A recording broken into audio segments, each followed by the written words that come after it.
शब्दार्थयो स्वरूपम जी। कहा कि क्रम से, जैसे अब काव्य के प्रयोजन, काव्य के हेतु, काव्य के लक्षण, काव्य के भेदों को बताने के बाद अब हम तो ये बात आई कि शब्द और अर्थ दोनों समष्टि को ही काव्य कहते हैं, ये आचार्य मम्मट ने बताया। तो शब्द अर्थ के स्वरूप का ज्ञान आवश्यक हो जाता है, ठीक है ना। तो अब शब्द और अर्थ के स्वरूप का परिचय कराने का हम जो प्रयत्न कर रहे हैं, तो द्वितीय उल्लास में क्या नाम से इस बात को हम बता रहे हैं, इसको शब्दार्थ स्वरूप निर्णय भी कहा जाता है, द्वितीय उल्लास को। तो कहा कि उन्होंने जो कहा कि जो है कि स्याद वाचको लाक्षणिका शब्दों अत्र व्यंजकस्त्रिधा। तो कहा अत्र शब्द विशेष अभिप्राय का वाचक है। कहा अत्र का क्या मतलब है? कहा कि अन्य शब्दों में, अन्य शास्त्रों में वाचक तथा लक्षक दो ही प्रकार के शब्द प्रायः माने गए हैं, लेकिन तीसरे जो व्यंजक शब्द का निरूपण है वो साहित्य शास्त्र को छोड़ करके अन्य शास्त्रों में नहीं पाया जाता है। इसलिए इस कारिका में अत्र व्यंजको अत्र सब देखा, साधवाचको लाक्षणिक शब्दों अत्र व्यंजकस्त्रिधा। तो अत्र पद का क्या मतलब है? तो अत्र शब्द का विशेष रूप से प्रयोग यहाँ पर किया गया है, जिसका अभिप्राय है कि यद्यपि अन्य शास्त्रों में व्यंजक शब्द नहीं माना गया है, किंतु काव्य में तो व्यंजक शब्द के बिना कोई चमत्कार ही नहीं होगा, क्योंकि व्यंजक शब्द तो साहित्य शास्त्र का प्राण है। समझ रहे हो नहीं? तो इस प्रकार से यहाँ पर काव्यों में तीन प्रकार के शब्द माने गए हैं। तो इनमें वाचक शब्द जो है मुख्यार्थ का बोधक होता है। वाचक शब्द क्या है? मुख्यार्थ। इसीलिए सबसे पहले उसको रखा गया। क्या कहा? स्याद वाचको। समझे कि नहीं? क्योंकि वह जो है मुख्यार्थ का बोधक है, इसलिए सबसे पहले उसको रखा गया है। उसके बाद लाक्षणिक शब्द जो होता है, लाक्षणिक शब्द वाचक शब्द के ऊपर आश्रित रहता है, उस पर आश्रित है, इसलिए वाचक के बाद लाक्षणिक शब्द को स्थान दिया गया दूसरे नंबर पर। तो व्यंजक शब्द जो है दोनों की अपेक्षा करता है, मुख्यार्थ की भी और लाक्षणिक शब्द की, मतलब वाचक और लक्षक दोनों की अपेक्षा रखता है, इसलिए उसको तीसरे स्थान पर रखा गया है। समझ में आई बात? जी। उसमें भी विशेष बात यह ध्यान देने योग्य है कि तीन प्रकार के जी। तो कहा भैया ये शब्दों के कैसे तीन प्रकार के भेद हो सकते हैं? शब्द के तो भेद होते नहीं, शब्द तो नित्य है। तो कहा कि शब्दों के भेद विभाग न करके शब्दों की उपाधियों में क्या नाम से उपाधियों का भेद है, शब्दों का भेद नहीं है। उपाधियों, क्योंकि अमुक शब्द केवल वाचक है, अमुक शब्द केवल लक्षक है, अमुक शब्द केवल व्यंजक है। इस प्रकार का कोई निश्चित विभाग शब्दों का नहीं पाया जाता। समझ रहे हो ना जी? एक ही शब्द वाचक भी हो सकता है, लक्षक भी हो सकता है और व्यंजक भी हो सकता है। यहाँ तीन प्रकार का विभाग शब्दों का ना हो करके शब्दों की उपाधियों का ही समझना चाहिए। जैसे उदाहरण के लिए, जैसे एक ही व्यक्ति है, किसी का पापा है, किसी का चाचा है, किसी का मामा है, किसी का फूफा है, ठीक है ना? तो यह जो है तो ये उसकी उपाधियों का भेद है। व्यक्ति वही तो शब्द कभी वाचक, कभी लक्षक, कभी व्यंजक, ये जो होता है उसकी उपाधियों का होता है। अच्छा, अब चलिए, अत्र काव्येति येषां स्वरूपम बक्ष्यते, इनके अत्र माने अत्र मतलब व्यंजक। काव्य में वाचक, लाक्षणिक, व्यंजक तीन प्रकार के शब्दों के स्वरूप को वक्ष्यते, आगे हम कहेंगे, बतलाएंगे या बतलाया जाएगा। कहा वाच्यादयस्तदर्था स्यु, वाच्यादयस्तदर्था स्यु। कहा वाच्य लक्ष्य व्यंग्य, वाच्यादय वाच्य लक्ष्य व्यंग्य आदि उन वाचक लक्षक व्यंजक शब्दों के अर्थ भी 3 प्रकार के होते हैं। समझे? जी वाच्यादि का अर्थ है वाच्य लक्ष्य व्यंग। जी बात समझे कि नहीं? जी हाँ अभिप्राय यह है कि एक चीज और ध्यान दो, भारतीय साहित्य शास्त्र में जी शाब्दबोध का जो विवेचन है जी वो व्याकरण, न्याय और मीमांसा इन तीनों शास्त्रों को से विशेष रूप से किया गया है। जी इनमें व्याकरण शास्त्र को पदार्थों का विवेचन है, इसलिए व्याकरण शास्त्र को पद शास्त्र कहते हैं।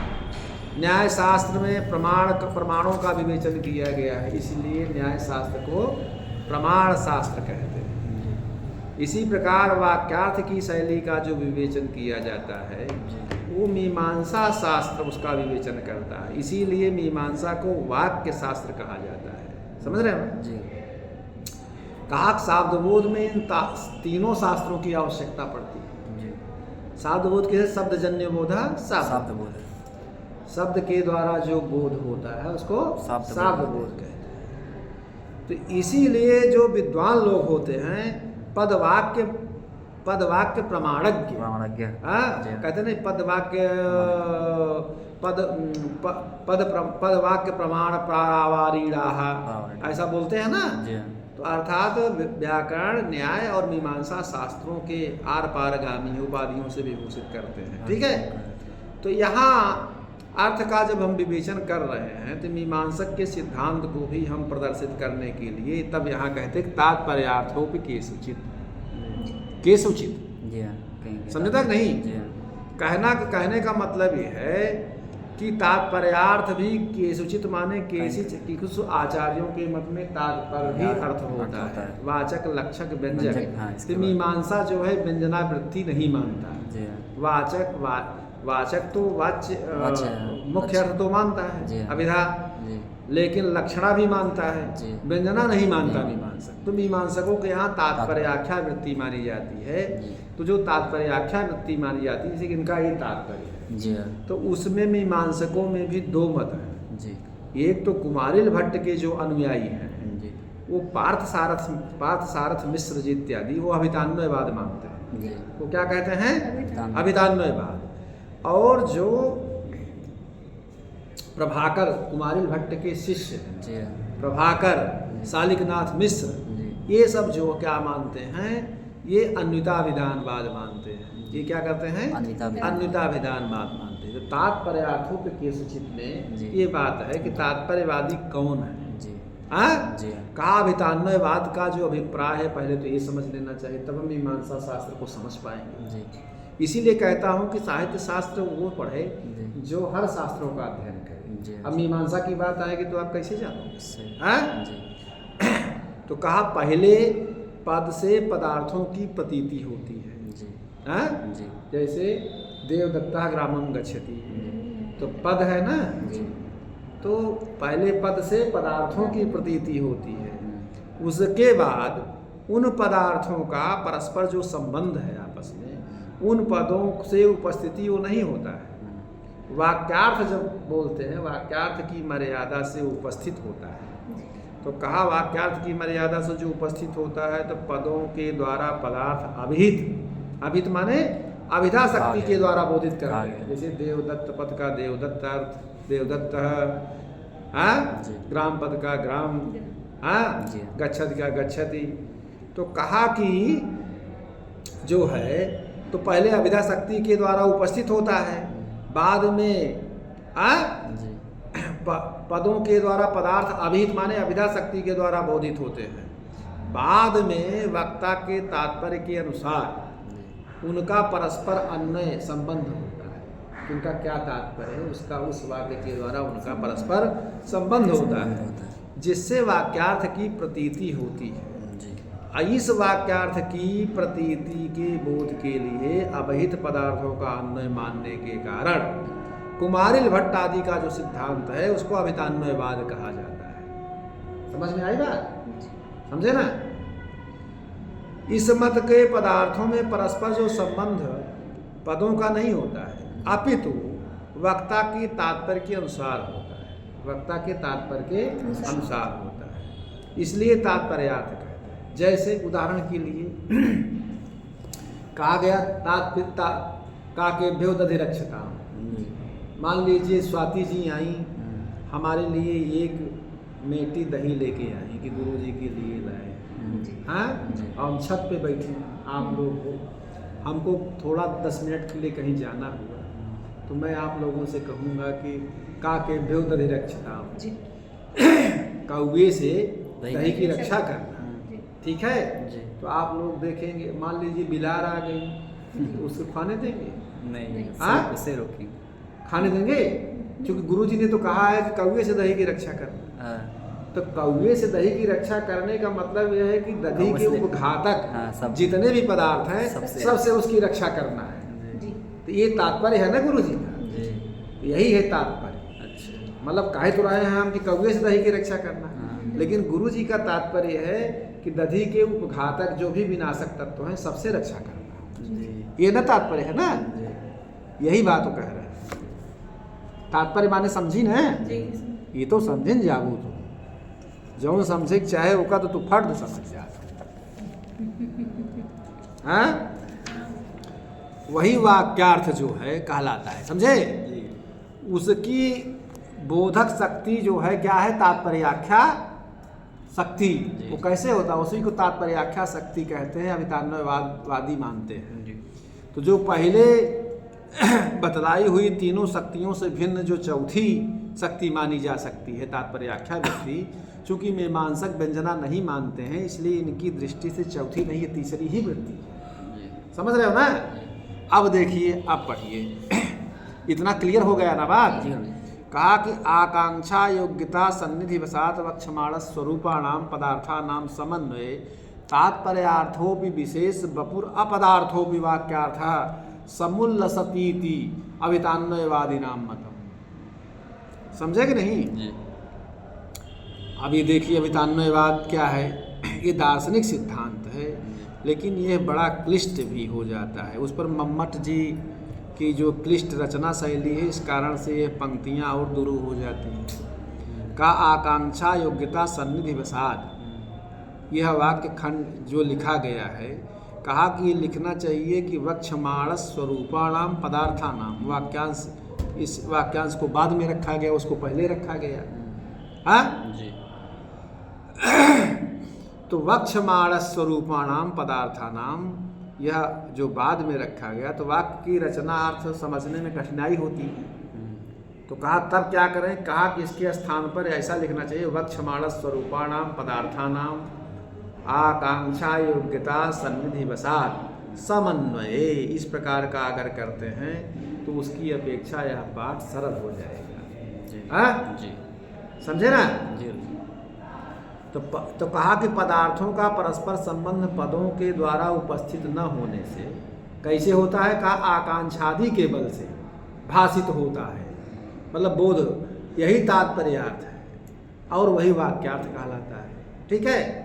तो तात्पर्यार्थो विशेष वपुर अपदार्थो वाक्यार्थ समुल्लसति।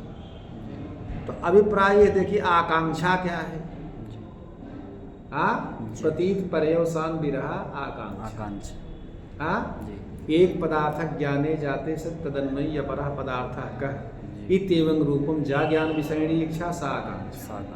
एक पद के अर्थ का ज्ञान हो जाने के बाद, जैसे हमने कहा देवदत्त, एक पद के अर्थ का ज्ञान हो गया, तदन्वयी अपरः पदार्थ का, उससे संबंधित दूसरे पद का अर्थ क्या है, इत्येवं रूपम जा ज्ञान विषयणी इच्छा, इस प्रकार की जो ज्ञान विषय की इच्छा आपके मन में होती है वही आकांक्षा, हाँ, समझे कि नहीं। वो श्रोता की जिज्ञासा रूप होती है, समझे कि नहीं। तो ये कहने का मतलब अर्थ का, अच्छा, तो अन्य पद के सुने बिना पूरे अर्थ का ज्ञान भी तो नहीं हो पाएगा। तो इसीलिए जो है वाक्य के अगले पद को सुनने के बाद वाक्य के अन्य पदों के सुने बिना पूरे अर्थ का ज्ञान नहीं होता है, समझे कि नहीं। तो इसी का नाम आकांक्षा है। तो जिन पदों को सुनने के बाद, अब कहा योग्यता क्या है, कहा बाधा भाव ही योग्यता। जी हाँ, जी कहा कि बाधा का जहाँ पर अभाव हो उसी का नाम है योग्यता। समझे कि नहीं? जैसे स्वाति जी के भाई साहब आए और घर में सब नहीं जा सकते हैं, लेकिन अब स्वाति जी अंदर हैं और भाई इनका है, मान लीजिए जा सकता है। कहते नहीं कि जिसकी बहन अंदर उसकी भाग्य सिकंदर।